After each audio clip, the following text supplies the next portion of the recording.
உதவி இயக்குனர்களுக்கு கருத்து சுதந்திரம் கொடுப்பாரா? எல்லாம் விவாதிக்கலாமா? இது சரியில்லை சார்லாம் சொல்லலாமா அவர்ட்ட? இல்லை, அதாவது ஜென்ரலாக நாங்கள் யாருமே எதுவுமே சொல்ல மாட்டோம். ம். ஏன்னா கதையை பொறுத்த வரைக்கும் ம்.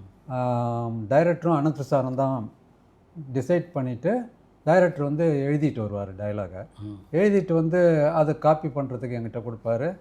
நான் வந்து என்ன பண்ணேன்னா, அதில் ஏரோவெல்லாம் போட்டு கரெக்ஷன்லாம் பண்ணியிருப்பார். நான் கரெக்டாக எழுதி முடிக்கணும்.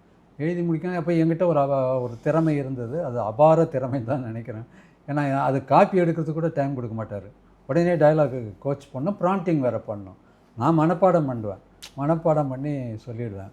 அப்படி வந்து எங்களுக்கு வந்து கதையில் கருத்து சொல்கிற வாய்ப்பு கிடைக்கல. அசிஸ்டண்ட் அனந்த சாரும் அவரும் தான் டிஸ்கஸ் பண்ணுவாங்க. ஆனால் எடிட்டிங்கில் சில நேரங்களில் இது வந்து இந்த இடத்துல வர்றது கரெக்டா அப்படின்னு கேட்பார். ஒரு முக்கியமான இதுக்கு நடுவில் ஒரு பாட்டு வருது, இங்கே சீட் ஆகுதா அப்படிம்பார். எடிட்டர் சார்கிட்ட கேட்பார், என்கிட்ட கேட்பார். அந்த எடிட்டிங்கில் மட்டும் கேட்பார்.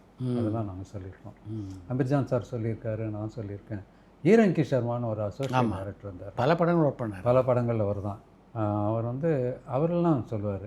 நான் வந்து தேர்ட் அசிஸ்டண்ட்டுங்கிறதுனால எப்போவாது இந்த மாதிரி இது கேட்கும்போது சொல்லுவேன் நான். பட் மதிப்பு ரொம்ப கொடுப்பார் அவர்.